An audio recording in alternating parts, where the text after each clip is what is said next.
Hi everyone, my name is Phyllis and I'm the owner of Mad Moody Quilting Fabrics, and this is part 3 of the adventure of my dyeing, the big reveal of what everything looks like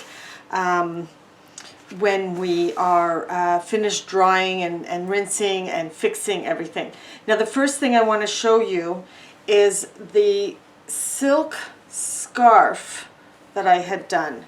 Now these colors are just super vibrant, and they look really nice. Just really nice. So there you go. There's the silk scarf all done.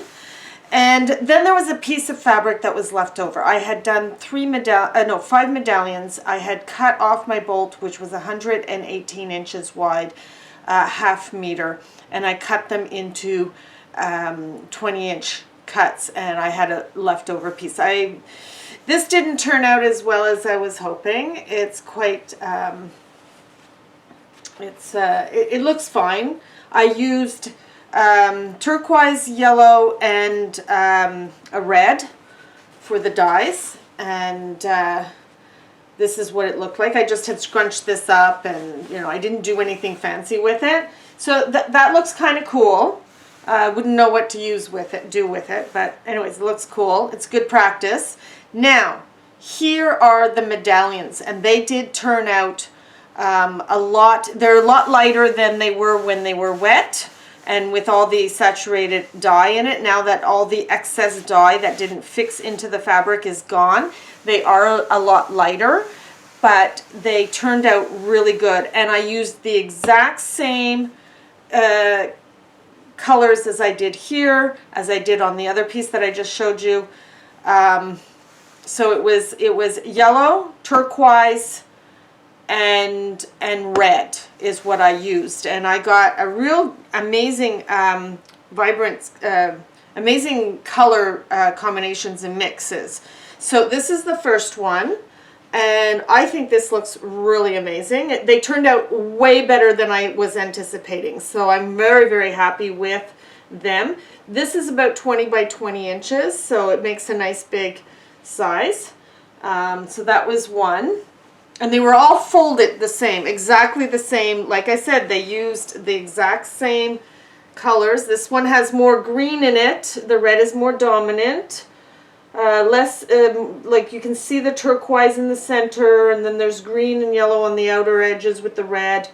So this turned out personally amazing. I'm really thrilled by them. This one also is different.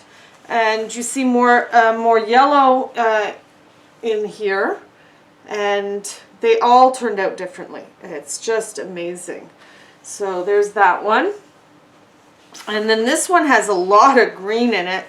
The folding maybe could have done a little bit better on the folding, but hey, this is what it is. So that's that one. And this one, the folding must have been really good on this one, because it came out with a lot of difference. I don't know which one is my favorite, but this one is getting up there as my favorite. So I really am pleased with these. They turned out just amazing. Just amazing. So like I said, you have to prep the dyeing. Immersion dyeing is a little different than ice dyeing. You would prep your buckets with the ash water solution or soda ash solution or whatever, whereas in this case for ice dyeing, you soak your fabric. I soaked for about an hour in the solution, and then I fold it and pleat it and did whatever I want it to do with the fabrics. And then I put them on the trays, and I put the ice on top, and then I put the dye on the ice, and then I left it till overnight. And I started doing that. I started folding and prepping the fabric after it had soaked for an hour in the ice, in the soda ash solution And I soda ashed this, and I mean the silk just took this, like the colors are very vibrant and stronger.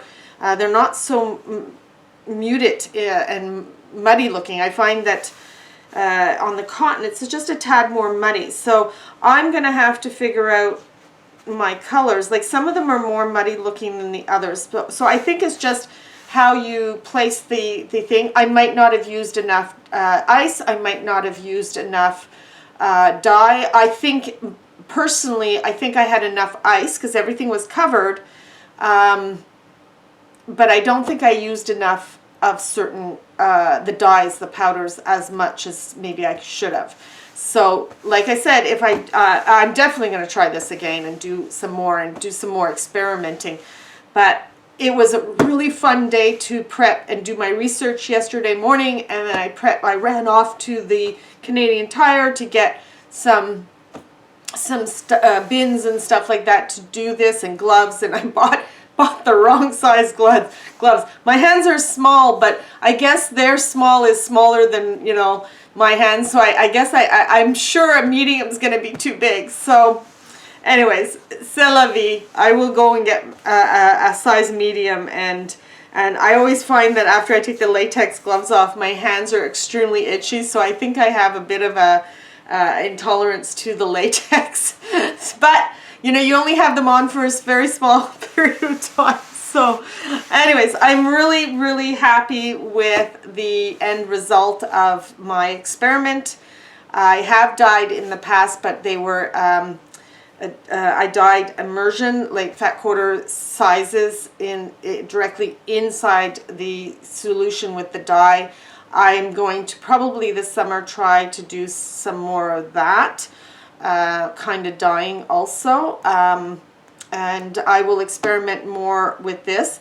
Now, I just took whatever ice in my ice machine in my fridge that I had. But if you don't have an ice machine and you don't want to go and get a bunch of ice trays to make your own ice,